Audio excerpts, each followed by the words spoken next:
I was concluding my purchase of a cake at the supermarket when the gentleman at the register, a gentleman appearing to be in his 60s, abruptly clasped my arm. His gaze bore an intensity that unsettled me, and he leaned in to impart a secret into my ear. His pronouncement struck me with the force of an unforeseen calamity, something concerning my progeny and their domestic unit that left me utterly inert. The veracity of what I had just absorbed was beyond my immediate comprehension. The attendant released my limb and resumed his task of scanning merchandise as if no unusual event had transpired. Yet I remained rooted to the spot, the sails slip a tremor in my grasp. Struggling to make sense of the pronouncements now clamoring within my cranium, I exited through the rear egress of the establishment. I sought respite in the open air and a moment for contemplation. My heart was hammering with such vehemence that its rhythm was palpable in my ears. Could the pronouncements of this unknown individual be factual? Or was it merely a misinterpretation by someone unfamiliar with my circumstances? I resolved to conceal myself behind some refuse receptacles adjacent to the parking expanse. From my vantage point, I could observe without detection. If the veracity of what I had heard held, I would soon witness it firsthand.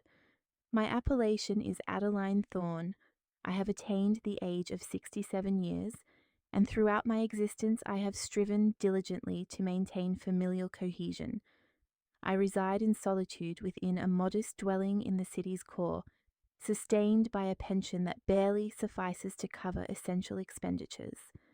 Each month I meticulously tally my monetary units multiple times before allocating them, invariably prioritizing the necessities of others above my own.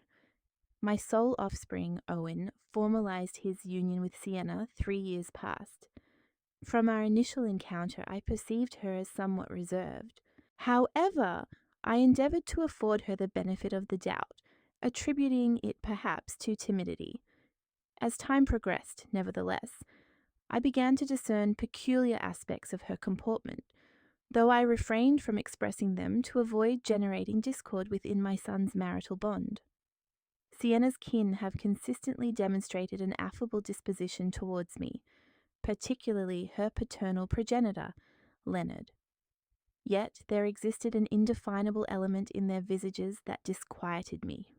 They perpetually expounded upon their arduous fiscal predicaments, their struggles to subsist, and without hesitation I would extend assistance when circumstances permitted.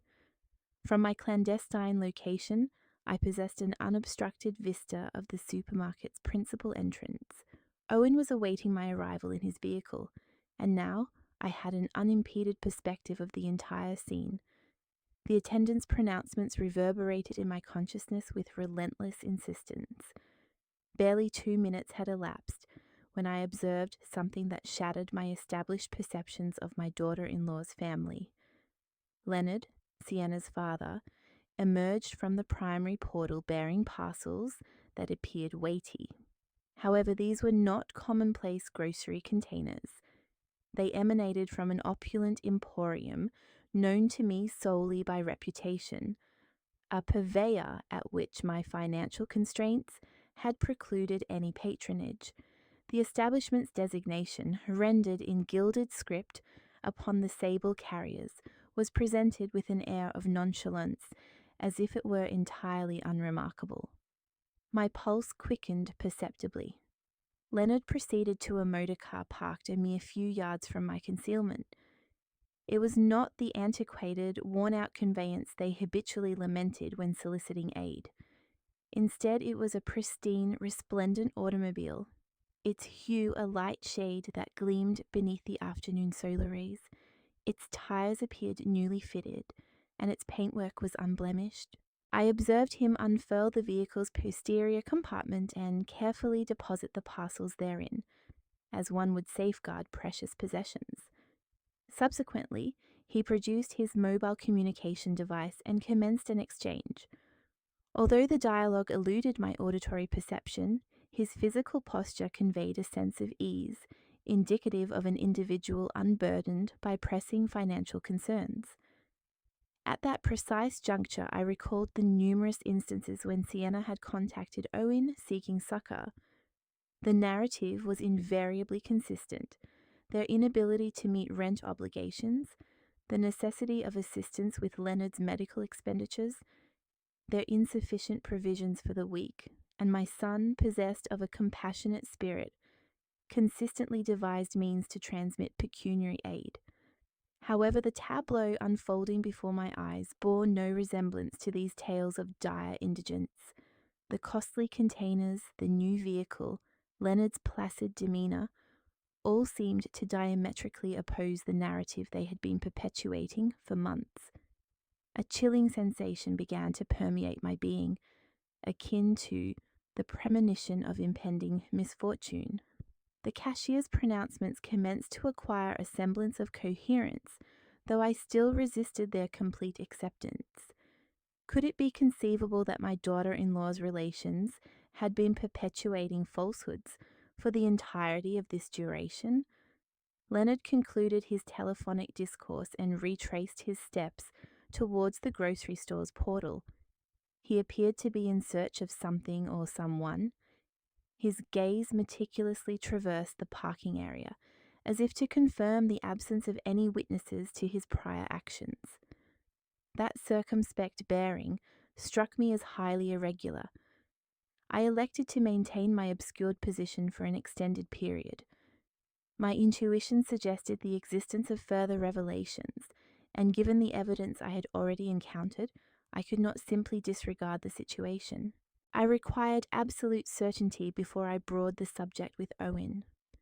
As I remained concealed, my mind began to retrace the sequence of events that had led me to this predicament. That morning I had awakened with a confluence of anticipation and trepidation. It had been a considerable interval since my last sojourn to Sienna's family's domicile, and I was eager to create a favourable impression by presenting a thoughtful token. I proceeded to my modest kitchen and accessed the receptacle where my savings were accumulated. The act of counting these metallic discs had become a sombre yet indispensable rite. I segregated the creased banknotes and coinage that I had been accumulating over weeks, foregoing minor indulgences such as a coffee from the patisserie or a periodical from the news vendor. My total amounted to precisely $43. This sum was modest, yet I had resolved to allocate 20 of it towards the acquisition of a respectable cake from the local boulangerie. The remainder was imperative for my subsequent week's sustenance, primarily for the procurement of my medicinal requirements and essential foodstuffs. I bathed with diligence and selected my most presentable attire. Reserved for significant occasions, it was a simple yet elegant garment that imparted a sense of decorum. I arranged my coiffure, endeavouring to camouflage the increasingly apparent silver strands, and donned the faux pearl earrings bestowed upon me by my late maternal progenitor years ago. Before my departure, I surveyed my reflection in the lavatory mirror. I perceived a woman of 67 years who had dedicated her life to arduous labour, who had raised her son single-handedly following widowhood, and who was now attempting to preserve a familial unit that appeared to value financial gain above emotional connection. Owen arrived for my conveyance precisely at the appointed hour. My son had invariably adhered to punctuality, a trait I held in high regard. Upon entering his vehicle, I discerned a palpable tension in his demeanour, though I surmised it might stem from apprehension regarding the familial visit. During our transit, our discourse revolved around inconsequential matters. He recounted details of his professional engagements, minor disagreements with his supervisor, yet conspicuously avoided any mention of Sienna or her family. This struck me as peculiar, as he ordinarily kept me apprised of the dynamics within his marital life. Upon reaching the vicinity of Sienna's family's residence, I requested that he make a stop at the local provision store. My intention was to procure a freshly baked cake to complement our midday repast. Owen offered to accompany me, but I demurred, expressing a preference for proceeding unaccompanied, citing a sense of not belonging. The bakery, situated within the provisions establishment, presented a variety of cakes. I selected a simple vanilla confection, devoid of ostentation, yet suitable for presentation. Its cost was precisely $18, two less than my allocated budget, a circumstance that brought me satisfaction, as it afforded me the opportunity to purchase a small congratulatory card. It was during my tenure in the checkout queue that the pivotal event transpired. The attendant, a gentleman of approximately my age, served me routinely until he observed the designation upon the credit instrument I initially presented. The card was declined as I had anticipated, given my awareness of its insufficient balance. I then produced the cash. It was at this juncture that the attendant scrutinized me more intently, uttered my name, Adeline Thorne, and inquired if I was Owen's maternal progenitor. Upon confirming my identity, his countenance underwent a complete transformation. He appeared troubled, almost apprehensive. What he subsequently communicated after grasping my arm is an experience I shall forever retain, though at that instant I vehemently rejected its credibility. His pronouncements were unvarnished and distressing. He informed me that my daughter-in-law's relations frequented that provisions emporium with regularity, expending hundreds of dollars on imported delicacies and superior cuts of meat, while simultaneously being aware of their persistent appeals to my son for financial assistance. He elucidated that he was privy to the situation owing to Leonard's frequent pronouncements, with a degree of ostentation, regarding my son's monthly financial contributions to their household. The cashier apprised me that he had witnessed Leonard procuring vinous elixirs whose price surpassed my weekly food expenditure. He further disclosed that Sienna habitually acquired costly cosmetic articles and designer apparel from that establishment, invariably settling the transactions in specie. He opined that it seemed inequitable for a family indulging in such luxuries to exploit the magnanimity of a diligent son and his elderly mother. The gentleman explained that he had resolved to apprise me because he had observed me meticulously counting my coin to settle the cost of a modest cake, while they indulged in profligate spending on articles of luxury. He conveyed that his own maternal progenitor had navigated a comparable scenario, and he regretted his inaction at the opportune moment. Following this revelation, I departed the provisions establishment in a state of profound bewilderment. My intellect recoiled from fully assimilating the import of his words. For an extended period, I had placed implicit trust in the pronouncements of Sienna and her kin. I had witnessed my son's anxieties on their behalf, his extra working hours to remit funds, and I myself had contributed my meagre resources on numerous occasions. However, the cashier's assertions had engendered a seed of doubt that was rapidly germinating within my spirit. Consequently, I opted to seek concealment and observe. I needed to ascertain with my own senses the veracity of what I had been apprised, for the ramifications of such intelligence were too grave to act upon mere conjecture. From my concealed position behind the refuse containers, I possessed an unimpeded view of all activities within the parking vicinity. The olfactory sensation emanating from the refuse was disagreeable, yet it represented a negligible sacrifice for the pursuit of truth concerning individuals in whom I had reposed my trust for so considerable a duration. The sight of Leonard emerging from the provisions establishment bearing those extravagant carriers caused a constriction in my chest. The carriers originated from an emporium whose reputation for exorbitant pricing was widely acknowledged. A single acquisition from that venue could deplete my entire monthly grocery allocation. Leonard proceeded with the assurance of one unburdened by financial anxieties. His attire was contemporary, his footwear polished, and his timepiece appeared costly even from my distant vantage point. No element of his presentation suggested the abject penury they consistently depicted.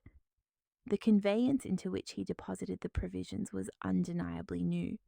Its paintwork gleamed beneath the sun's rays, and its tires suggested recent acquisition. I mentally calculated that a vehicle of such caliber could command a sum exceeding my lifetime earnings. How could an individual possessing such an automobile necessitate perpetual financial succor? As I observed him engaged in telephonic communication, I noted that his demeanor was relaxed, even convivial. It did not betray the apprehension of someone grappling with fiscal adversity. At that juncture, all the minor incongruities I had perceived over the preceding months began to coalesce into a discernible pattern. The instances when Sienna had casually alluded to upscale dining establishments she had frequented, rationalizing them as invitations from acquaintances. The commentaries concerning new garments she purportedly acquired during exceptional sales events. The social media imagery depicting a lifestyle incongruous with their incessant appeals for assistance. Leonard concluded his telephonic exchange and commenced his return towards the provision store's entry. His movements were confident, unhurried, indicative of someone possessing ample leisure. This afforded me an opportunity to more acutely analyze his appearance and behavior from my hidden vantage point. Not only was his attire new, but it was of superior quality. The shirt he wore exhibited a precise tailoring characteristic of exclusive establishments, and his trousers were impeccably creased. Even his footwear, which became more discernible as he approached my position, appeared to be crafted from genuine and costly leather. While I awaited further developments, I discerned the murmur of voices emanating from my right. Two elderly ladies were conversing as they propelled their shopping carts towards their respective vehicles. Initially, I paid them scant attention, but upon hearing Sienna's name invoked, my faculties became acutely attuned. "Did you observe the new attire Sienna was sporting at the shopping centre yesterday?" inquired one of them, a woman with silver tresses, who appeared to be of my age. It must have commanded a price of no less than $200. I noted an identical piece at that high-end boutique on the second level. The other lady, more slender and attired in spectacles, responded with an informed tone. "And that is not the entirety of it, Hermione. I also observed her procuring cosmetic accoutrements from that French purveyor. My granddaughter is employed there and apprised me that Sienna is a regular patron. She expends as if pecuniary resources were falling from the heavens." My cardiac rhythm intensified. These women were discussing the very same Sienna who habitually informed my son of their financial constraints. The same individual who had contacted me the preceding week, soliciting aid for her father's medical needs. Hermione continued, "What I find most striking is her perpetual acquisition of new items, yet she disseminates narratives of dire financial straits throughout the neighborhood. My acquaintance, Leonard, is employed at the financial institution and conveyed to me that the deposits they receive do not align with the tale of destitution they are espousing."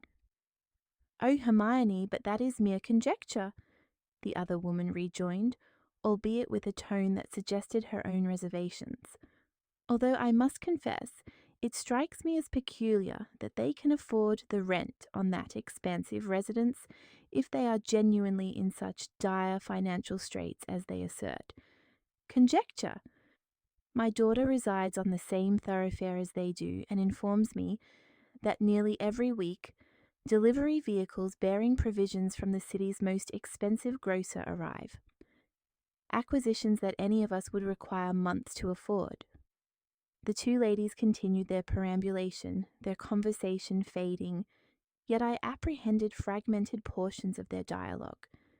They alluded to celebratory gatherings that Sienna's family had recently organized, gatherings featuring an abundance of high-quality sustenance, imported libations, and lavish decorations.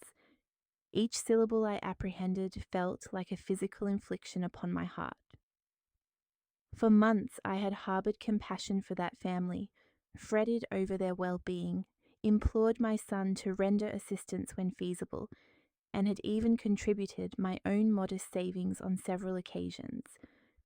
I recalled the instance when Sienna had contacted me directly, her voice imbued with tears, lamenting their urgent need for financial support to cover Leonard's medical expenses. She had asserted that they faced a dilemma between purchasing medication or sustenance, and that they were at a loss as to how to proceed. That evening, sleep eluded me, my thoughts consumed by their purported suffering.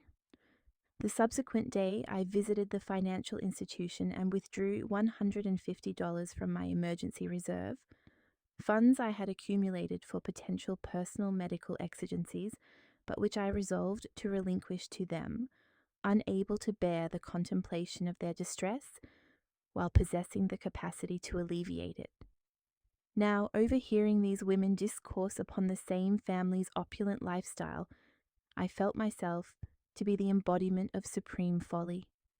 How could I have been so credulous? How had I failed to discern the indicators that were apparently patent to the entire community? Leonard reappeared, this time bearing a smaller parcel.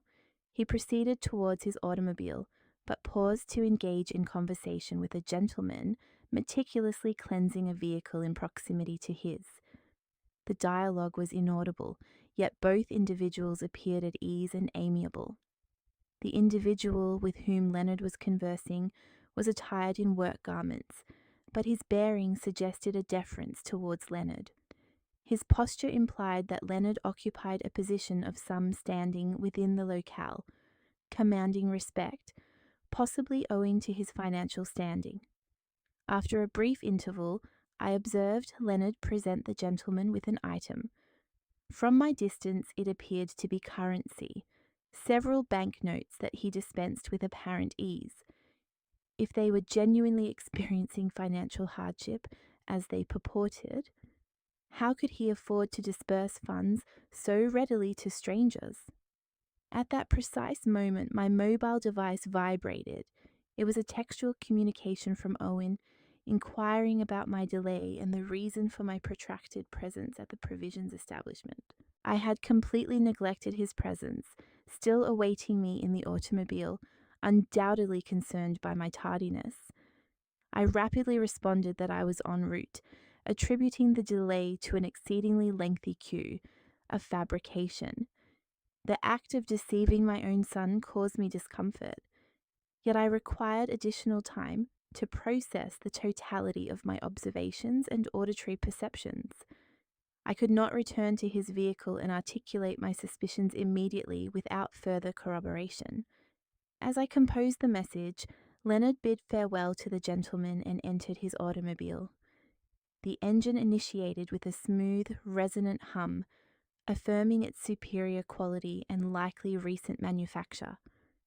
I watched him depart the parking area with a serenity that starkly contrasted with the image of financial despair their family had been projecting.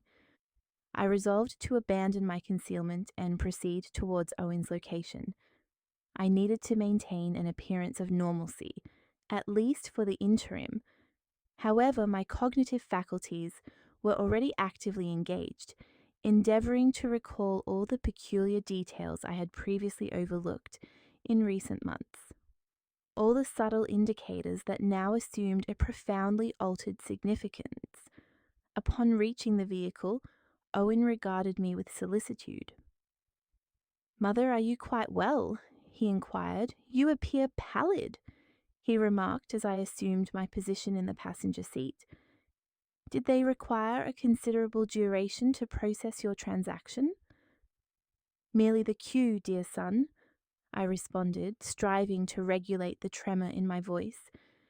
"You are aware of the nature of provisions establishments on weekends.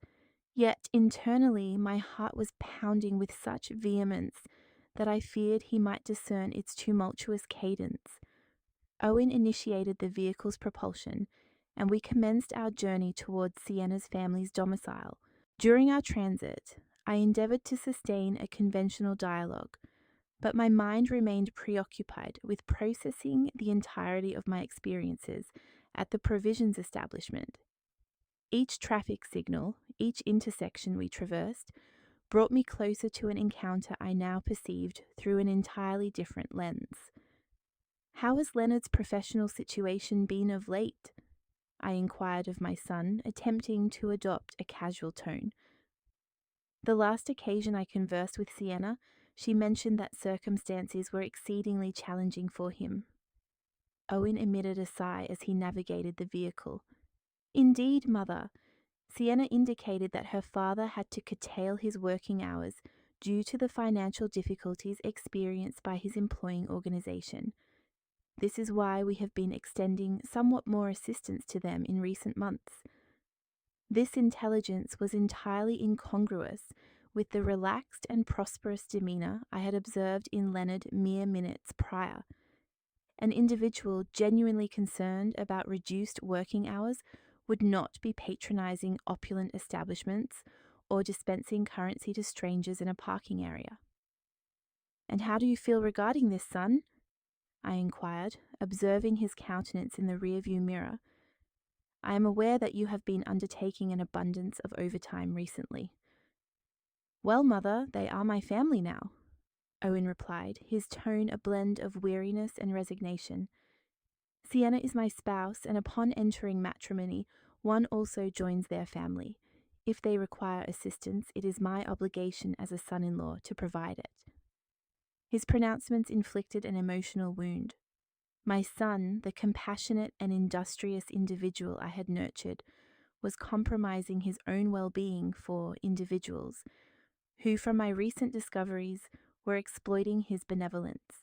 For how much longer could this situation persist without detrimentally impacting his own financial stability? We arrived in the residential district where Sienna's family resided.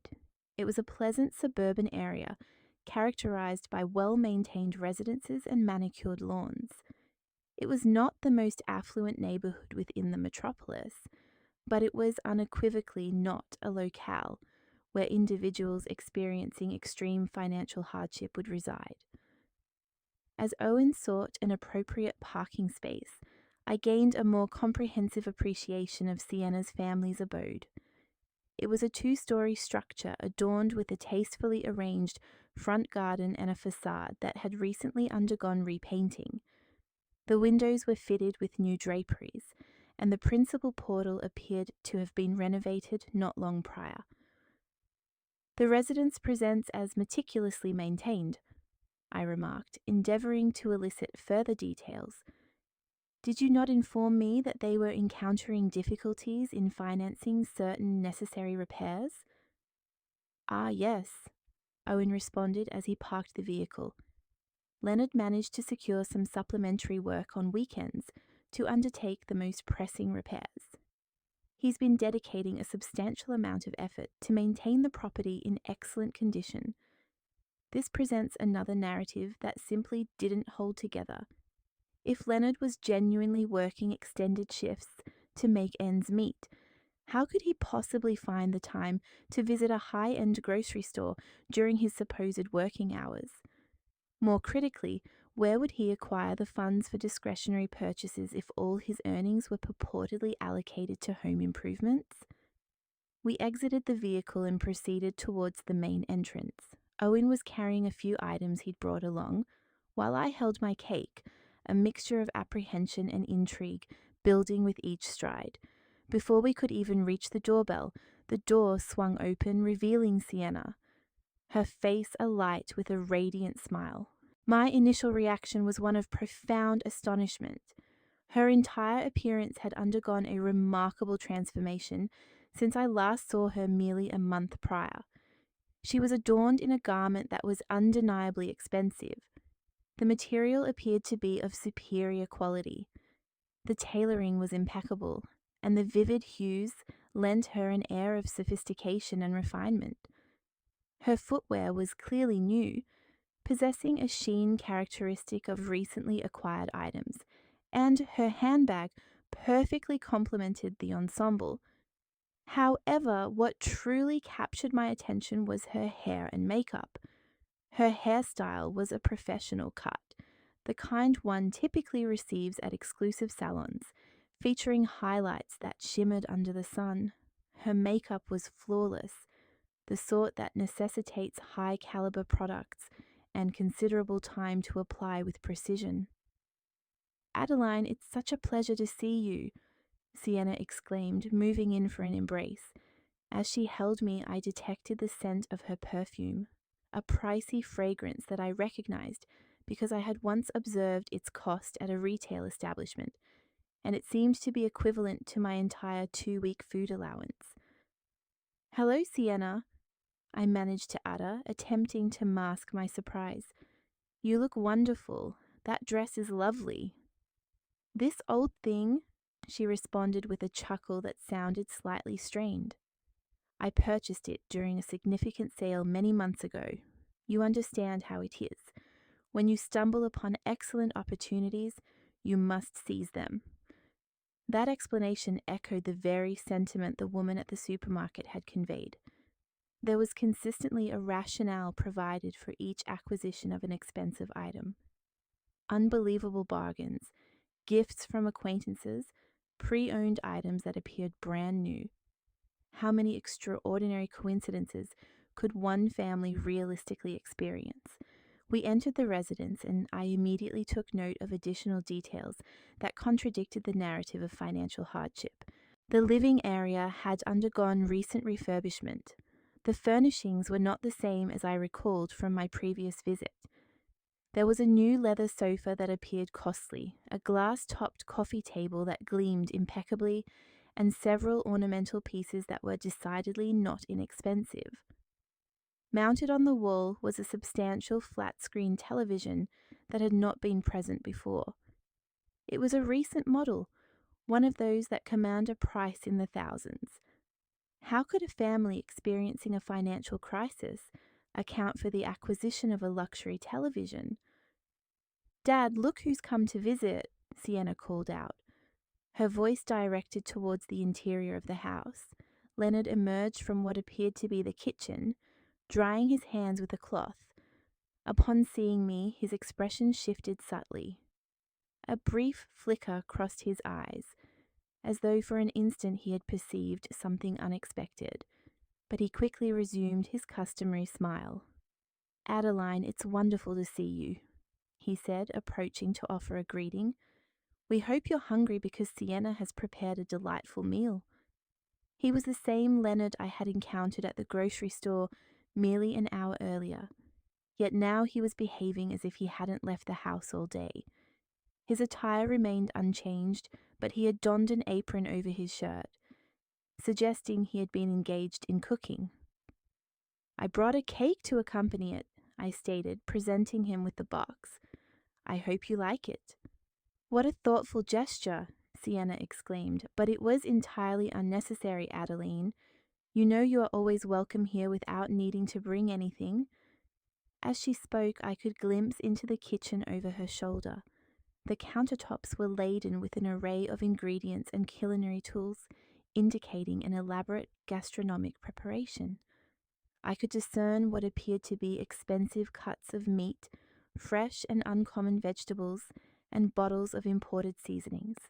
The quantity of food being prepared was sufficient to feed a family for several days, and the caliber of the ingredients was notably superior to anything I could afford for my own meals. "Did you two prepare all of this?" I inquired, genuinely impressed by the sheer abundance. "Well, we wanted to make your visit truly special," Leonard replied. "Having Owen's mother over isn't an everyday occurrence. Furthermore, we managed to acquire some ingredients at a reduced price, so we decided to take full advantage." Those miraculous sales again. I began to ponder whether this family possessed an extraordinary talent for discovering bargains, or if these explanations were merely a stratagem to legitimize expenditures they could not honestly justify. Owen appeared entirely unperturbed by my observations. He was engaged in animated conversation with Sienna, discussing his work and his forthcoming week's plans. His relaxed demeanor confirmed that he genuinely subscribed to the version of events they had presented to him. However, I could no longer disregard the evidence laid out before me. Every detail within that dwelling, every aspect of Sienna's and Leonard's appearances, every convenient justification, it all coalesced into a single disquieting conclusion. This family was not experiencing the financial hardships they claimed. During the meal, I endeavored to sustain a semblance of normal conversation while discreetly scrutinizing every element that might either validate or refute my suspicions. The table was set with tableware I did not recall seeing previously. Plates and glasses that seemed to be of good quality, not the kind of implements one preoccupied with every cent would typically employ. The repast served was generous and varied. There were several main courses, intricately prepared salads, and accompaniments that necessitated costly ingredients. Leonard poured wine into crystal goblets, a vintage I recognized from having noted its price at the supermarket, exceeding $50 per bottle. "This wine is exquisite," I commented, attempting to elicit information. "Is it a particular brand?" "Oh, this one," Leonard responded with a proud smile. "A friend of mine who works in imports secured it for me at a special rate. Under normal circumstances, we couldn't afford wines of this caliber, but when such opportunities arise, one must capitalize on them." There was invariably a perfect explanation, always a generous friend or an exceptional deal to legitimize every indulgence. I was beginning to question the sheer number of benevolent acquaintances a single family could possess and the frequency of such extraordinary procurements. While we dined, Sienna casually alluded to some forthcoming plans for the subsequent month. She spoke of a family celebration they were orchestrating, an event that, as she described it, would necessitate a considerable outlay for decorations, catering, and entertainment. "Sounds rather expensive," I remarked unintentionally, my words escaping my lips. "Expensive?" Sienna laughed. "Well, we've been diligently saving for this for months. Moreover, Leonard has taken on an additional role that will help us offset the costs." My mind immediately recalled my observations at the grocery store just a few hours prior. Leonard, spending money with an air of unconcern, purchasing premium goods, driving a new automobile. "What is the actual nature of your work situation?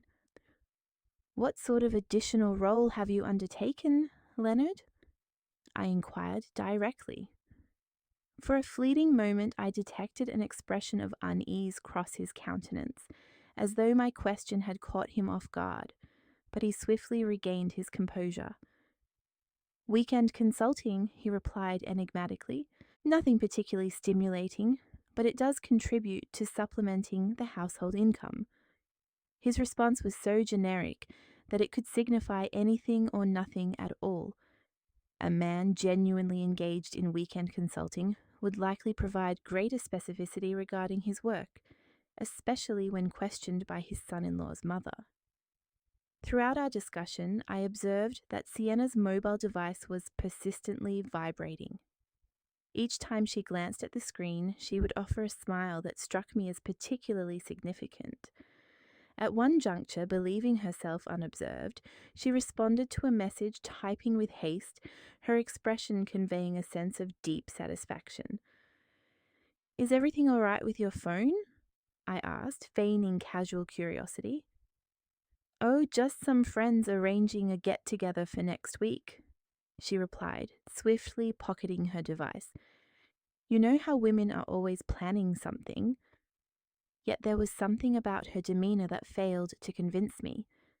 The manner in which she had smiled while perusing the messages suggested that their content held a significance beyond mere social arrangements.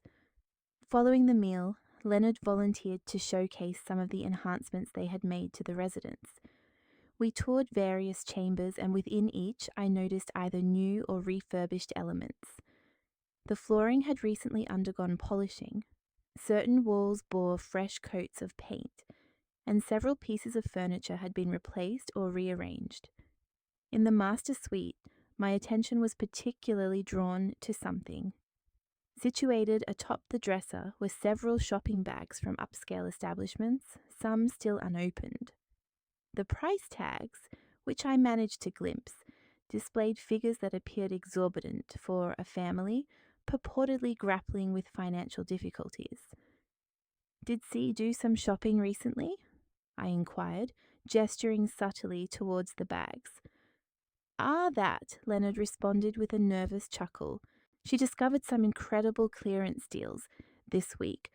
Sometimes it's more prudent to purchase items when they are on sale, even if you don't require them immediately." That reasoning struck me as fundamentally illogical. A family in genuine financial distress would not possess the luxury of acquiring items they didn't immediately need, irrespective of the attractiveness of the offers. As we returned to the living area, my phone rang. It was a text message from an unrecognized number. Upon opening it, I discovered it was from the cashier at the grocery store. He had somehow obtained my contact information and had sent me a photograph. The image depicted a grocery transaction receipt from merely 2 days prior. The total amounted to over $400, and the itemized list included premium products, imported meats, fresh seafood, expensive wines, specialty cheeses, and several gourmet items. The name clearly printed on the receipt was Leonard Williams. Accompanying the photograph was a message.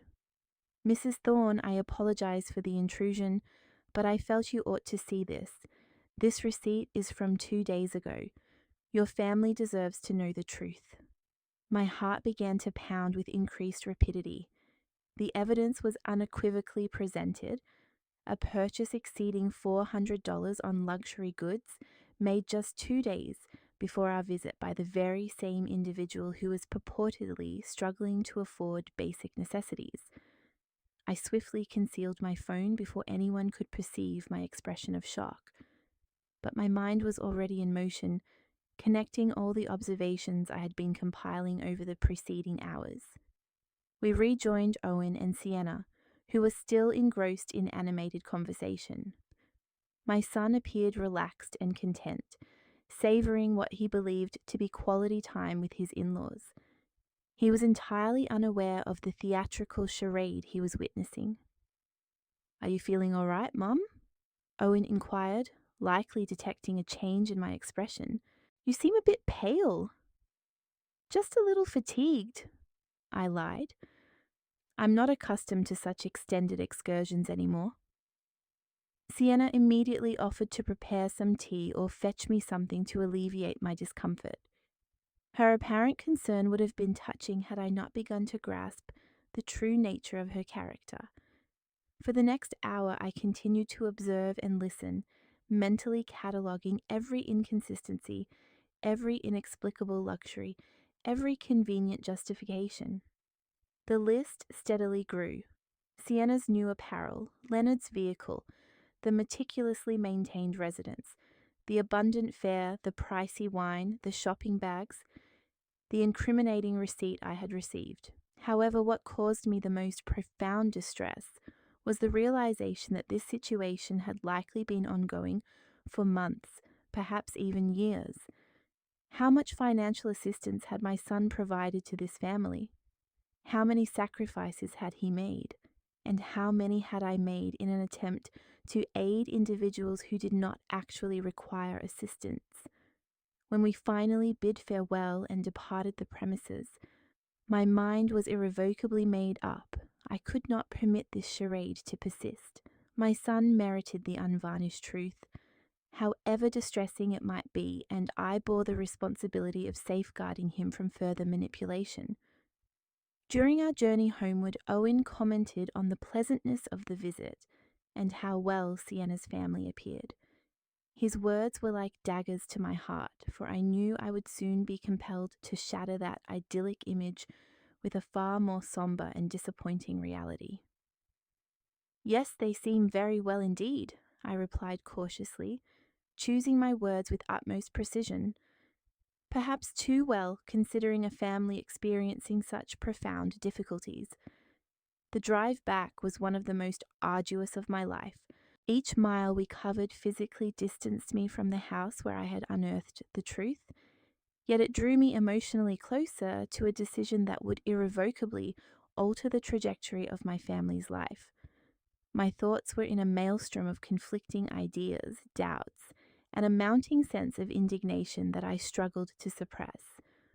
Owen drove with a calm demeanour, occasionally whistling a tune that evinced his cheerful disposition. From his perspective, we had spent a delightful afternoon with his in-laws, sharing a delectable meal and fostering familial bonds. He had no inkling that his mother had been meticulously assembling evidence of what appeared to be an elaborate and protracted deception. "Mum," he remarked as we awaited the traffic signal, "I'm so pleased to see you getting along so well with Sienna's family.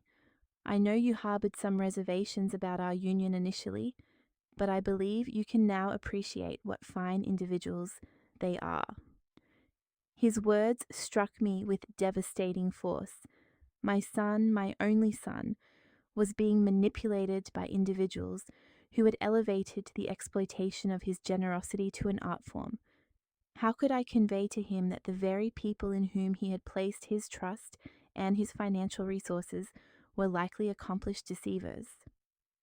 "Owen," I began with deliberate care, "have you ever observed any discrepancies in the accounts Sienna provides regarding their financial circumstances?" My son briefly glanced at me before returning his gaze to the road. "What precisely do you mean, Mum? Discrepancies? How so?" "Well," I continued, selecting my words with extreme caution, "today I noticed a considerable number of new possessions within the house. The television, some of the furniture, Sienna's attire. All of these items represent a significant financial investment." Owen emitted a sigh. I could discern that my comment had touched a sensitive chord. "Mum, I've already explained that Leonard has been taking on additional work. Furthermore, Sienna is exceptionally adept at finding bargains and deals. Not everything that appears new is necessarily costly." "But don't you find it peculiar that a family requiring continuous assistance for their basic needs can simultaneously afford so many luxuries?" I pressed, striving to maintain a neutral, non-accusatory tone. "They aren't luxuries, Mum," Owen responded, a hint of defensiveness colouring his voice. "They are essential items that they have managed to acquire through immense effort and sacrifice.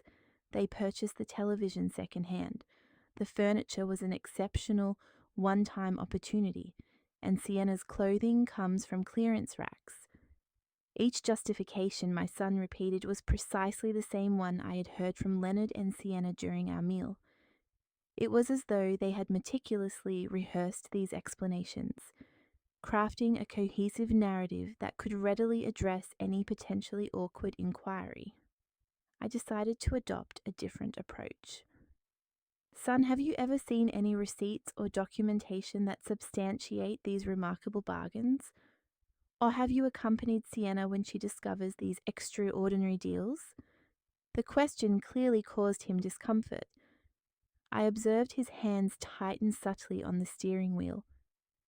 "Mum, why all these questions? Sienna is my wife. If she tells me she acquired something on sale, I believe her. Marriage is founded on trust." His response confirmed what I had begun to suspect. Owen had never personally witnessed any direct evidence of these purported deals or supplementary employment. He was blindly accepting their assertions because he trusted the individuals he held dear. "Of course, son," I replied softly. "Trust is paramount in a marriage, but it is equally important to protect oneself from individuals who might exploit that trust." "Are you suggesting that Sienna and her family are deceiving me?" Owen asked, his annoyance now palpable. "Mum, that is a profoundly serious accusation." "I am not accusing anyone," I quickly interjected, realizing I had perhaps been too direct. "I am merely voicing some concerns as a mother who loves you and wishes to see you happy and prosperous." The remainder of the journey unfolded in a climate of tense silence. Owen was evidently contemplating our conversation, but I could discern from his expression that my words had engendered more resistance than introspection. It was evident that any criticism directed towards Sienna and her family would be perceived as a personal affront. Upon our arrival at my apartment, Owen assisted me from the vehicle, but his farewell embrace was noticeably cooler than usual. "Mum," he said before departing, "I hope you can give Sienna's family a chance. They are good people who are doing their utmost under challenging circumstances."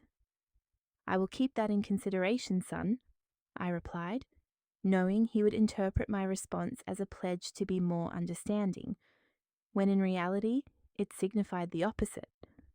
That evening, alone in my modest apartment, I settled into my favorite armchair with a cup of tea, attempting to organize the multitude of thoughts that had been inundating my mind for the past several hours.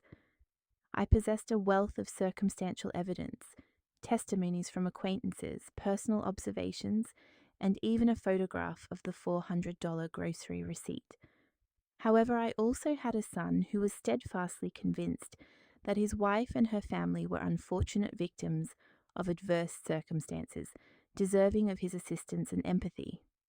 Any direct attempt to challenge this conviction had invariably resulted in resistance and a defensive posture. I retrieved my phone and once again examined the photograph of the receipt that the grocery store cashier had sent me. The figures were irrefutable. Over $400 spent on luxury goods purchased a mere 2 days prior to our visit. That sum represented more than I allocated for food for an entire month. As I contemplated that evidence, I recalled all the instances Owen had returned home visibly stressed after working overtime to send funds to Sienna's family. I remembered the occasions when I too had contributed my modest savings, feeling sympathy for their supposed dire predicament. The indignation that I had been suppressing all day finally began to surface with considerable force. It was not merely the financial aspect that troubled me, though that was indeed significant. It was the emotional manipulation, the systematic exploitation of my son's benevolent nature, and the calculated manner in which they had woven a tapestry of falsehoods to sustain their lifestyle at our family's expense. It also caused me deep pain to realize that they had likely been deriding us behind our backs.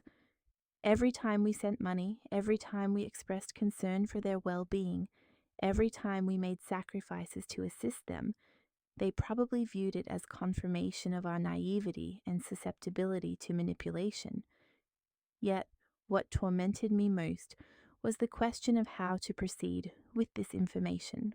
I possessed the evidence. I had made the observations. I had documented the inconsistencies. But I also had a son who would vehemently reject any negative assertions about his wife without absolutely incontrovertible proof. If I acted too precipitously or too confrontationally, I risked alienating Owen and driving him further into Sienna's embrace. Conversely, if I failed to act promptly, the manipulation would continue, potentially escalating over time, and my son would remain a victim of financial and emotional exploitation. I resolved that I required further evidence that was so unambiguous and indisputable that even Owen could not refute or rationalize it. I could not rely solely on observations and suspicions. I needed concrete proof that would expose the true nature of the individuals who had deceived my family. That night, before I succumbed to sleep, I made a decision that would irrevocably alter the course of subsequent events. I would refrain from directly confronting Owen until I had secured absolute, incontrovertible evidence. Instead, I would embark on my own discreet inquiry, meticulously gathering proof that could not possibly be denied or explained away with convenient tales of miraculous bargains and mysterious secondary employment. The subsequent days proved to be the most challenging I had encountered in a considerable span of time. Every encounter with Owen had transformed into a test of my composure, an effort to appear ordinary, while my thoughts were consumed with devising a strategy to confront the revelation I had unearthed. The trove of evidence I had amassed felt like an unshareable weight on my conscience. Throughout that particular week, I received 3 additional communiques from the grocery store attendant.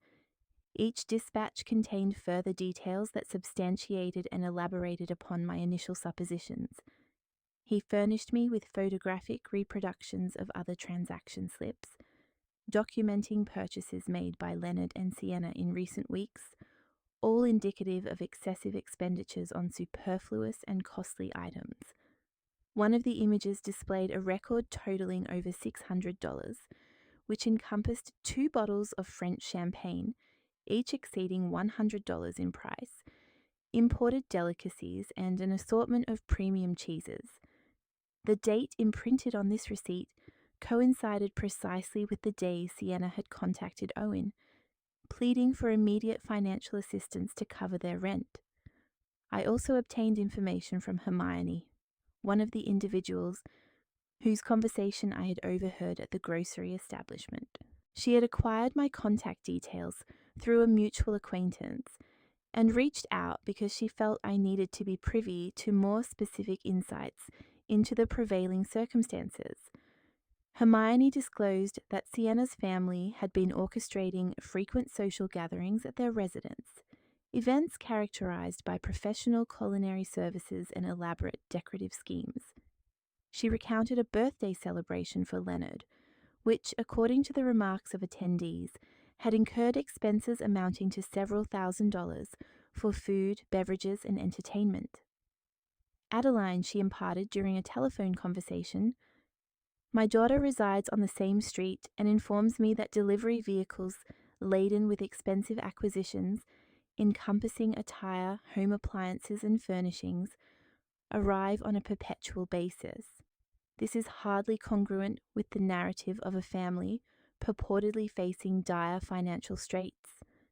Each new morsel of information rendered my continued silence increasingly arduous.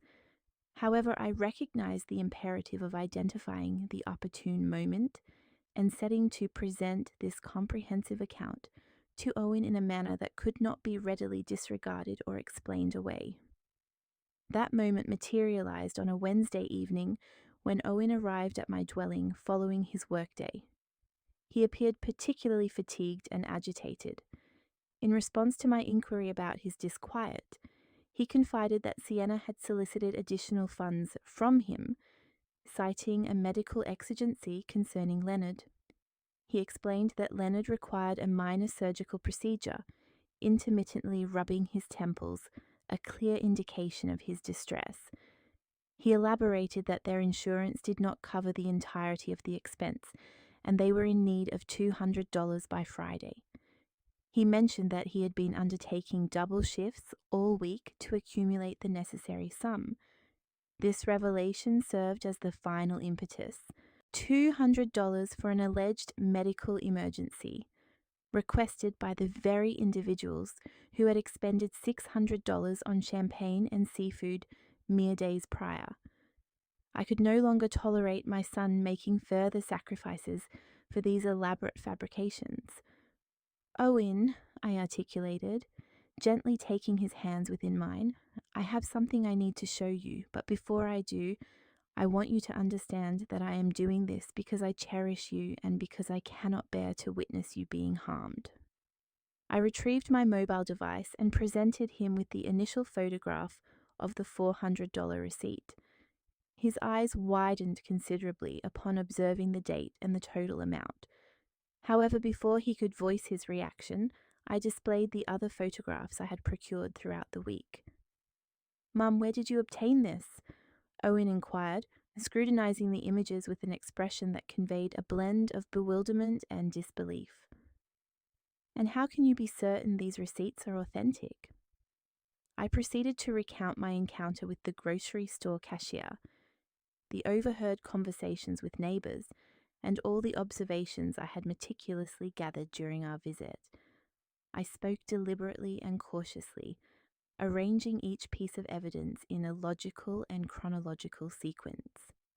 "But there must be an explanation," Owen insisted, though his tone lacked its former conviction. "Perhaps Leonard experienced a prosperous period at his employment, or perhaps they received financial support from an alternative source." "Son," I responded with gentleness, "these acquisitions of luxury goods were procured on the very days Sienna contacted you seeking assistance for essential expenses. Does that not strike you as an extraordinary coincidence?" I could discern the dawning realization beginning to permeate his understanding. His gaze alternated between the images on my phone and my countenance, searching for a means to reconcile the information he was witnessing with the beliefs he had long held. "Furthermore," I continued, presenting him with the details I had obtained concerning the extravagant parties, "the local residents have observed the true nature of this family's lifestyle.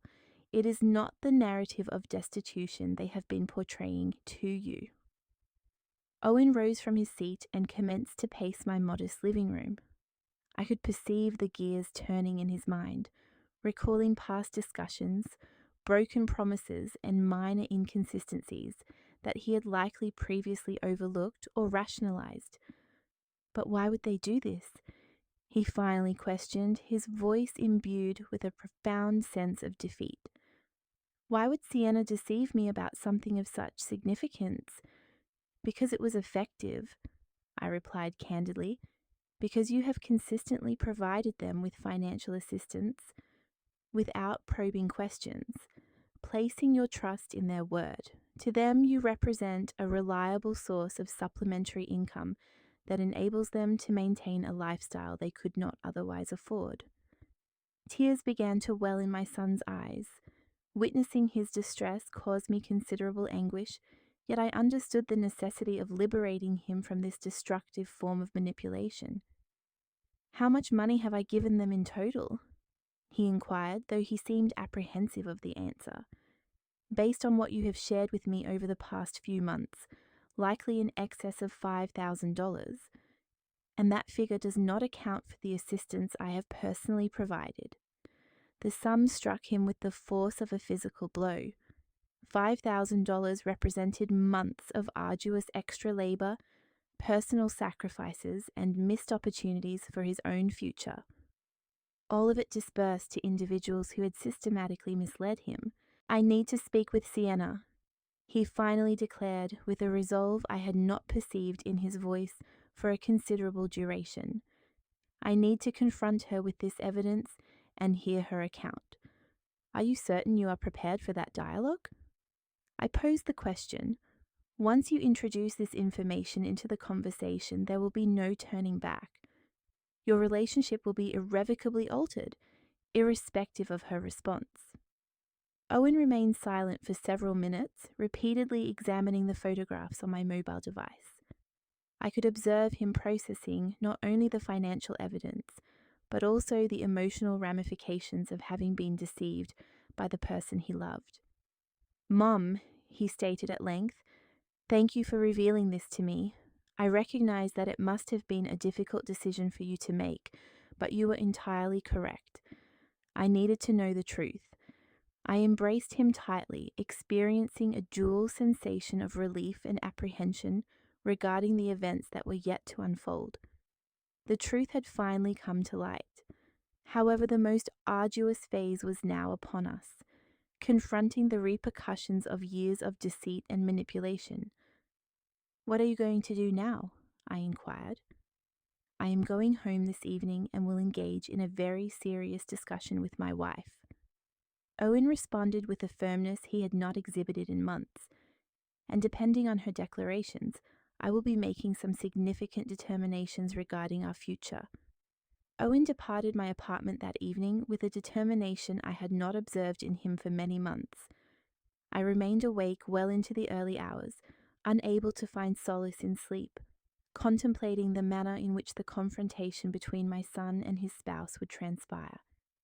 I was aware that the ensuing hours would prove pivotal for the trajectory of our family. At precisely 2 a.m, my telephone rang. It was Owen, and his voice possessed a distinctly different timbre when I answered. It conveyed a mixture of pain, indignation, and an element that resonated with relief. "Mom," he began without any preamble, "you were absolutely correct about everything." "What transpired, son?" I inquired, though from his vocalization I could already surmise that the confrontation had not concluded favorably for Sienna. Upon my arrival home, I resolved to investigate certain matters prior to addressing her. I proceeded to our bedroom and searched through her belongings, an action I had never undertaken previously due to my complete trust in her. What I discovered rendered me speechless. Owen recounted that he had discovered numerous shopping bags discreetly concealed within the closet, all originating from high-end establishments, accompanied by receipts detailing expenditures in the hundreds of dollars for clothing and accessories. He also found pieces of jewelry that Sienna had never worn, still bearing their original price tags. But the most disturbing aspect, Mum. Within her handbag, I discovered a ledger where she had meticulously documented all the monetary requests she had made of me over the preceding 2 years. Every fabrication, every supposed emergency, every manufactured narrative is recorded therein as if it were a professional undertaking. My heart constricted upon hearing this. The situation was considerably more dire than I had initially envisioned. Not only had they propagated falsehoods regarding their financial standing, but they had maintained a detailed record of their deception as though it were a legitimate enterprise. And what else did that ledger contain? I asked, despite my foreboding about the response. "Plans to solicit further funds," Owen replied with palpable bitterness. She had noted that the subsequent ruse would involve a dental emergency for her mother, necessitating $1,800. Additionally, she had documented strategies for eliciting guilt from me should I express doubt or pose excessive inquiries. The sheer calculated coldness of it all filled me with revulsion. These were not errors or misinterpretations.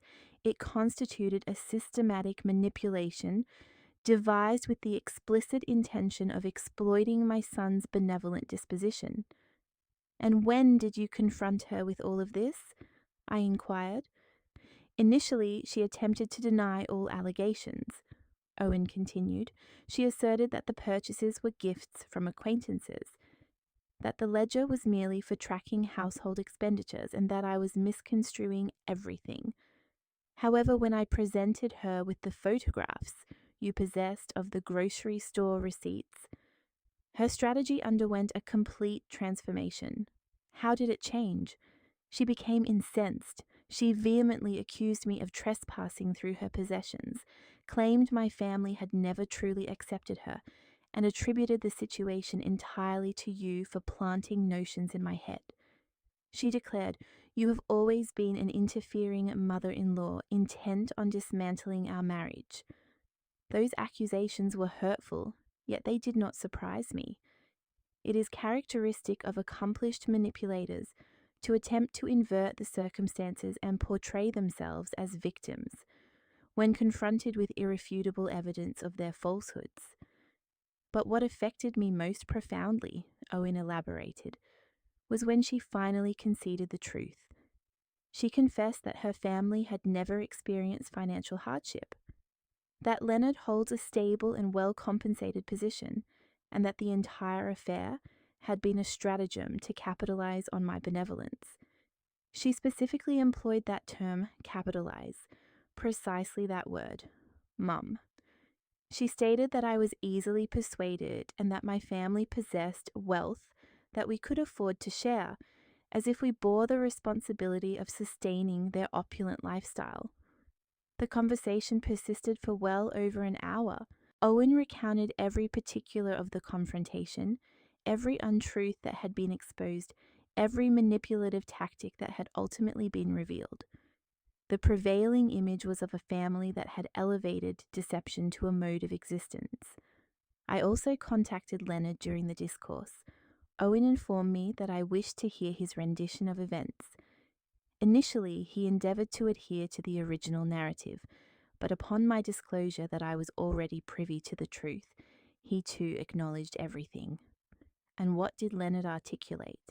He stated that they had resolved from the outset that I was a suitable match for Sienna due to my stable employment and a family capable of providing them with financial assistance. He informed me that it had never been a personal matter. It was simply a business transaction, as if that somehow justified the entire endeavour. The chilling nature of that admission left me speechless. Not only had they deceived my son, but they had perceived him from the very beginning as a source of financial gain, rather than as a human being possessing his own emotions and requirements. And what did Sienna articulate when her father confessed everything? I inquired. That, Owen responded with a wry chuckle, was the most illuminating revelation of the entire night. She became irate with him for jeopardizing the plan. Her anger stemmed not from the fact that the deceptions had inflicted damage upon our marriage, but from her father's confession, which undermined her capacity to continue deceiving me. Over the subsequent hour, Owen detailed his discovery of further evidence regarding the extent of the deceptions. The purported medical emergencies had never materialized. Leonard's employment difficulties were entirely fabricated. Even the seemingly advantageous deals that accounted for their ostentatious spending had a more straightforward explanation. They simply procured what they desired with the funds my son regularly remitted. What pains me most, Mum, he conveyed towards the conclusion of our discussion. It is not merely the financial losses I have sustained. It is the profound realization that throughout 2 years of marriage, I have never truly known the woman I married. It was all an elaborate performance designed to ensure my continued financial support.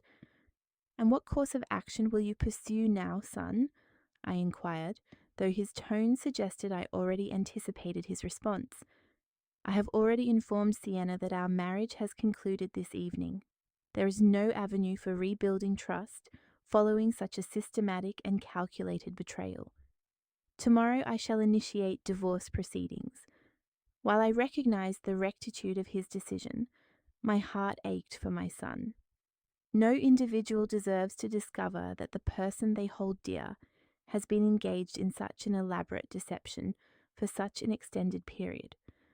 I also made it unequivocally clear that they will not receive another solicitation from our family, Owen continued, and I instructed her that should they attempt to contact you seeking assistance, you are to communicate precisely what I believe of their methodologies. Assuredly, son, I reassured him, that family will never again receive aid from us. Mum, Owen stated prior to disconnecting the call, thank you for possessing the fortitude to reveal the truth to me. I realize that deciding whether or not to intervene must have been a difficult undertaking for you, particularly knowing that it would likely precipitate the dissolution of my marriage. But you have liberated me from years of continued exploitation and manipulation. After concluding our telephone conversation, I remained seated in the quietude of my apartment, processing the entirety of the events that had transpired. The truth had finally come to light, albeit at a substantial cost to my son. His marriage had reached its termination, his trust had been profoundly violated, and he would be compelled to reconstruct his life from its foundations. However, I was also aware that, in the long term, The truth would ultimately extricate him from a predicament that would have only escalated in severity over time. Sienna and her family would have persisted in their financial demands indefinitely. They would never have voluntarily admitted their fabrications, and it is highly probable that they would have amplified their manipulative tactics to the point of completely depleting my son's resources. The months that ensued that revelatory evening constituted a period of recovery and reconstruction for our entire family. Owen relocated temporarily to a modest dwelling in proximity to his workplace, while he navigated the divorce proceedings and reorganized his personal affairs. I provided him with unwavering support at every juncture, offering the emotional fortitude he required to surmount the betrayal he had endured. The divorce proceedings brought to light even further details concerning the magnitude of the deception. Owen's legal counsel uncovered evidence that Sienna had concealed substantial assets throughout their marital union. She maintained a clandestine bank account into which she deposited some of the funds she acquired from my son, and had been purchasing valuable items that she subsequently secreted away to perpetuate the illusion of financial need. "Mom," Owen remarked during one of our weekly repasts, "the legal counsel has estimated that over the course of our 2 years of marriage, I remitted to them in excess of $15,000. $15,000 that I could have allocated towards acquiring a residence, investing in my future, or assisting you when you were in need. The figure had a profound impact upon me. It represented years of my son's diligent labor, sacrificed for individuals who had viewed him solely as a convenient source of income. However, what instilled the greatest sense of pride within me was observing Owen's maturation through this arduous experience. During the legal proceedings, Sienna and her family attempted to contact me on numerous occasions. Leonard telephoned, endeavoring to persuade me to intercede with Owen, pledging that they would reimburse all the funds and cease any future requests for assistance. His entreaties sounded desperate, yet I had by then become adept at recognizing their manipulative ploys. "Leonard," I stated during the final conversation I permitted, "you had a period of 2 years to exhibit honesty towards my son. You deliberately chose falsehoods, manipulation, and deceit. Now, you must confront the consequences of those choices." Sienna also made a final bid at manipulation by appearing unannounced at my residence one afternoon. She was attired in simple garments and eschewed makeup, attempting to project an image of vulnerability and contrition. However, I was already intimately familiar with her tactics. "Adeline," she exclaimed, her tears seemingly rehearsed, "I acknowledge our errors, but I genuinely cherished Owen. This entire situation escalated beyond our control, but we never intended to inflict harm upon him." "Sienna," I responded with a composure that surprised even myself, "genuine affection does not encompass systematic deception and calculated manipulation. What you engaged in was not love, it was exploitation disguised as affection." She persisted in employing various stratagems. First, the repentant victim, then the distraught spouse. Following that, the daughter-in-law who merely desired to mend the familial bonds. However, each strategy she attempted served only to reinforce my understanding of her true nature. "The wealth you absconded with from my son is not merely currency," I explained to her. "It represented his trust, his aspirations for the future, and his capacity to place faith in the individuals he holds dear. That cannot be recuperated through apologies or promises." Finally, after more than an hour of unsuccessful manipulative attempts, Sienna revealed her true character. Her expression underwent a complete transformation, and she declared with frigid disdain, "I always recognized you as the impediment to this marriage. Owen would have experienced contentment had you not interfered." "Perhaps," I replied serenely, "but he would have been content while being deceived and exploited. I prefer him to experience temporary unhappiness, yet be liberated rather than to endure contentment while being used. Following that confrontation, I never again received any communication from Sienna or her family. According to Hermione, they relocated from the neighborhood a few weeks later, likely to avert the embarrassment of widespread knowledge of their methods. Owen's process of recovery was gradual but persistent. Initially, he expressed frustration with himself for having been so credulous. However, with the passage of time and the attainment of perspective, he began to comprehend that his generosity and trust were not deficiencies, but rather valuable attributes that had been preyed upon by unscrupulous individuals. "Mom," he informed me during a dinner held near his new residence, "I have been contemplating all that has transpired, and I recognize that I have acquired a significant lesson. Generosity must be accompanied by discernment, and trust ought to be earned and maintained, not bestowed indiscriminately." With the financial resources that he was no longer obligated to transmit to Sienna's family, Owen was enabled to commence the restoration of his financial stability. He established a savings account, initiated investments in his professional trajectory, and for the first time in years, he was able to indulge in minor luxuries without experiencing any remorse. He also assisted me in ameliorating my own circumstances. He insisted on providing me with funds to acquire some much-needed new appliances, and he began visiting me with greater frequency, bringing provisions of superior quality that we could enjoy together without concern for the expenditure. It is ironic, he mused on a particular day as we shared a meal he had purchased. All this time I was preoccupied with assisting a family that had no need for assistance, while you, who could genuinely have benefited from greater support, never solicited anything. That observation deeply affected me. During the years of Sienna's manipulative machinations, I had observed my son exhaust himself in his attempts to satisfy incessant financial demands, while I remained reticent about my own needs so as not to impose additional pressure upon his life. 6 months subsequent to the divorce, Owen had attained a new equilibrium in his existence. He had learned to exercise increased caution without succumbing to cynicism, and to cultivate wisdom without relinquishing his capacity to place trust in individuals who genuinely merited it. "Mum," he remarked during one of our customary Sunday strolls in the park, "I want to express my gratitude to you once more for your intervention. I understand that deciding whether or not to become involved must have been a difficult decision for you." "Son," I responded, "a mother's duty is perpetually to safeguard her offspring, even when such protection entails personal hardship. My role extends beyond merely loving you. It encompasses ensuring that the individuals you profess to love genuinely merit your affection." The grocery store attendant, a gentleman named Eli, also emerged as an unexpected yet welcome figure in our lives.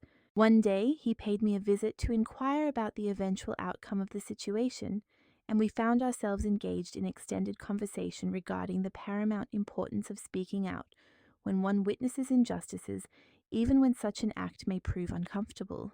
"You know, Mrs. Thorne," Eli shared with me before his departure, "my mother encountered a comparable predicament many years ago, and remarkably, no one possessed the fortitude to convey the unvarnished reality to her.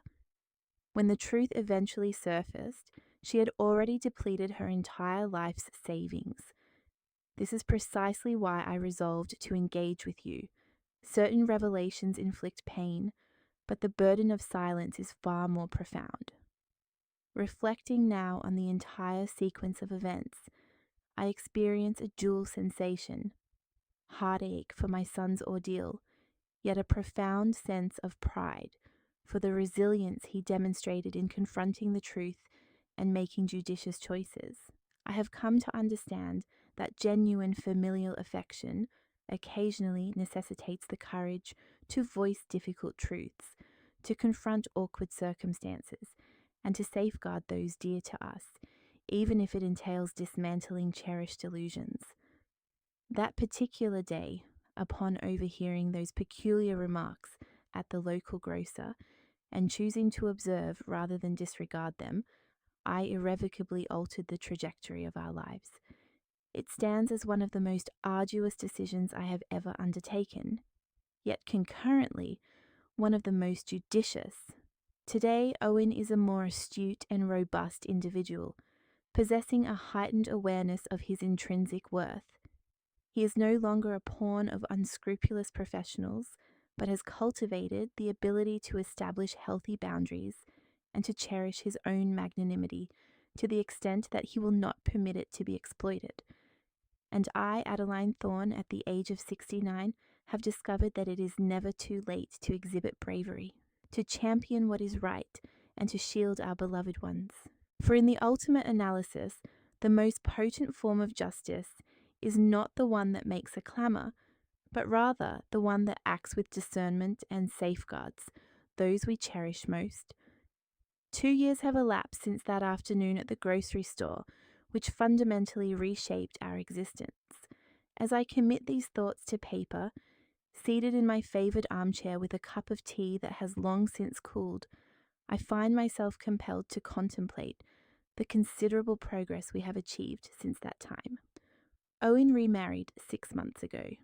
His new spouse, Regina, is an industrious and upright woman, whom he met through his professional endeavours. What resonates most with me regarding her is not solely her unvarnished honesty in all her dealings, but the manner in which she honours the bond I share with my son. She has never attempted to intrude upon our relationship or displayed even the slightest inclination of interest in our family's financial affairs. On the inaugural occasion of Regina's visit to my residence for a shared meal, she arrived bearing the necessary provisions for us to prepare the meal collaboratively. "Adeline," she expressed as we meticulously prepared the vegetables, "I wish for you to be fully apprised that I shall never solicit funds from you or from Owen. My firm conviction lies in diligently earning that which I require and maintaining complete transparency regarding my financial capabilities." Her pronouncements brought me to tears, not merely due to her forthrightness, but because it illuminated the profound impact that the experience with Sienna had inflicted upon me. For several months following the dissolution of their marriage, with every new acquaintance we encountered, I found myself meticulously scrutinizing their motives and searching for subtle indicators of ulterior intentions. The process of recovery proved to be a formidable undertaking for both of us. Owen navigated periods of significant despondency during which he grappled with profound doubts regarding his judgment in interpersonal connections. There were numerous occasions late at night when he would reach out to me, questioning whether he could ever fully extend his trust to another individual again.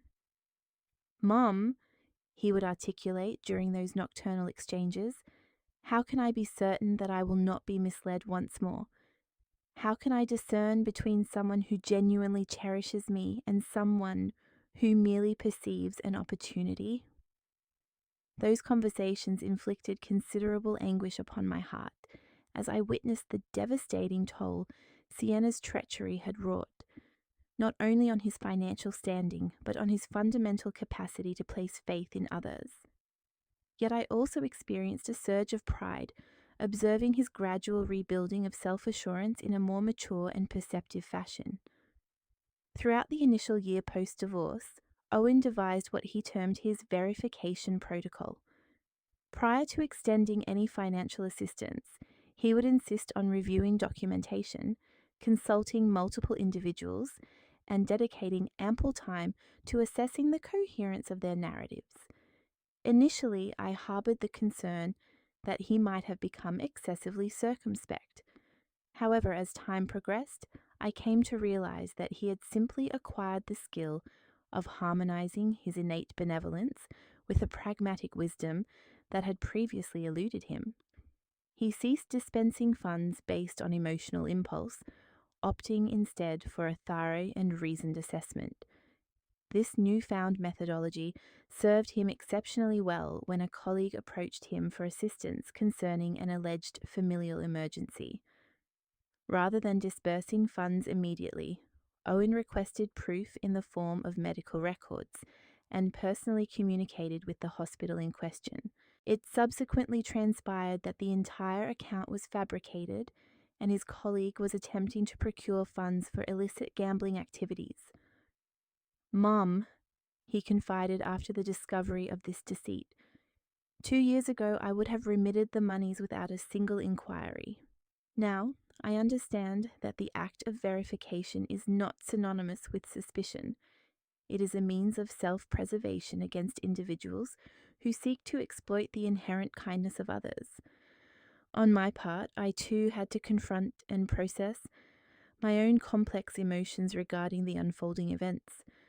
For a considerable period, I was consumed by guilt for having delayed my intervention, frequently contemplating how much financial security we might have retained had I acted with greater promptness. However, with the passage of time and the benefit of perspective, I arrived at the realization that my actions were ultimately timed correctly. Once I had amassed sufficient evidence to be persuasive, the cashier at the grocery store, who had initially brought the situation to my attention, evolved into a cherished confidant of our family. He and his wife, Marlene, grace us with their presence regularly, and we have cultivated a profound friendship founded upon shared principles of integrity and mutual support. "You know," Eli remarked during one of his visits, "what I find most commendable about this entire situation is the manner in which you navigated the revelation of the truth. Many individuals would have instigated a scene, resorted to shouting, or pursued retribution, but you simply presented the facts and allowed the truth to exert its inherent influence." His observations prompted me to reflect upon a significant lesson gleaned throughout this journey: that quiet dignity possesses a far greater potency than ostentatious retribution. I never harbored any intention of causing harm to Sienna or her family. My sole objective was to cease permitting them to inflict further damage upon us. Hermione, the neighbor who had provided me with additional insights into Sienna's family dynamics, also became a close companion. She assisted me in comprehending that our experience was not an isolated anomaly.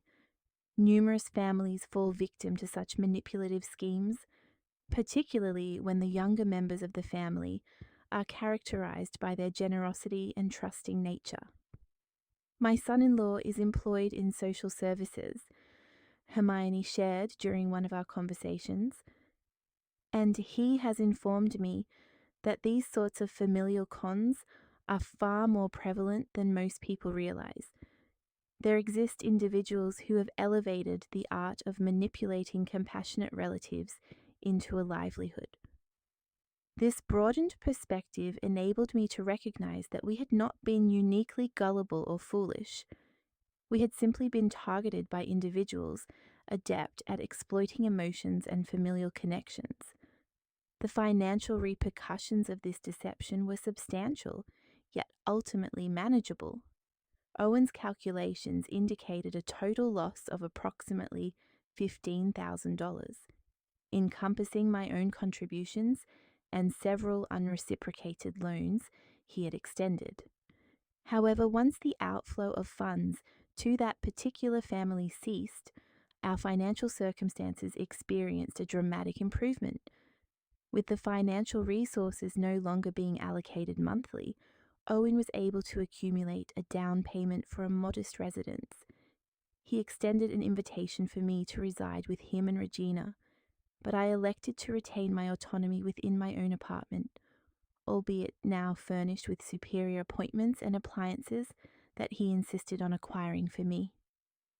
"Mom," he declared upon delivering the new refrigerator, "for years I observed you meticulously counting coins while I dispatched hundreds of dollars to individuals who had no genuine need. Now, it is your turn to possess the comforts you rightfully deserve." Regina proved to be not only an exemplary spouse to Owen, but also a considerate daughter-in-law to me. She consciously avoids any attempt to usurp my position in my son's life, and consistently includes me in their familial plans and decision-making processes. The stark contrast between her demeanor and Sienna's is so pronounced that it is often difficult to reconcile the existence of both women within the same sphere of reality. Last month, Regina shared, with evident joy, that they are anticipating the arrival of their first child. This news filled me with an unadulterated delight that had been elusive for many years. This future grandchild will mature within a household where honesty and integrity are foundational tenets, a stark departure from the environment of falsehoods and manipulation that would have prevailed had Owen remained partnered with Sienna. I want our child to know you as the grandmother who exhibited the courage to safeguard our family, Regina conveyed, her hand gently enclosing mine. Owen has recounted the entire narrative to me, and I profoundly admire your actions. Occasionally, I ponder the consequences had I never resolved to conceal myself behind those refuse receptacles to observe Leonard. How much longer might the deception have persisted? Would Owen have eventually uncovered the truth independently, or would he have continued to be exploited indefinitely? It is improbable that I shall ever ascertain the definitive answers to these queries, but what I am certain of is that the fortitude required to confront uncomfortable truths represents one of the most paramount responsibilities we bear towards those we hold dear. Over these past 2 years, I have engaged in extensive introspection regarding the numerous indicators I so persistently disregarded, the minor discrepancies that failed to align, the explanations that were excessively convenient, the manner in which Sienna consistently presented a perfectly crafted account for every conceivable circumstance. I now comprehend that my maternal intuition had been issuing warnings for many months. However, I had deliberately suppressed these doubts, unwilling to precipitate discord. I have come to understand that the preservation of familial harmony should never be achieved at the expense of permitting the family unit to be victimized. At times, the most profound expression of love entails initiating the necessary conflict to protect those who matter most. Presently, at the venerable age of 69, I perceive myself to be more sagacious and resilient than I have been in decades. This is not solely attributable to my role in extricating my son from a destructive situation, but also to the affirmation that it is invariably possible to embrace courage, to champion the cause of righteousness, and to shield our loved ones. This experience has imparted to me the understanding that true strength resides not in the avoidance of challenges, but in confronting them with dignity when the occasion demands it, and that certain decisions, though exceptionally difficult, are also the most sound, even if their full repercussions are only discernible with the confluence of time. As I conclude these reflections, I can discern the cheerful laughter of Owen and Regina emanating from the kitchen as they prepare the Sunday repast we shall soon share. It is the harmonious sound of a genuine family unit, meticulously constructed upon unwavering foundations of honesty and mutual regard. That particular sound holds a value infinitely greater than all the monetary losses we incurred during the protracted period of deception. For in the final analysis, the most invaluable asset we possess is not the wealth we are capable of bestowing, but the authentic relationships we endeavor to forge and diligently protect. And that, unequivocally, is something no one can ever divest us of.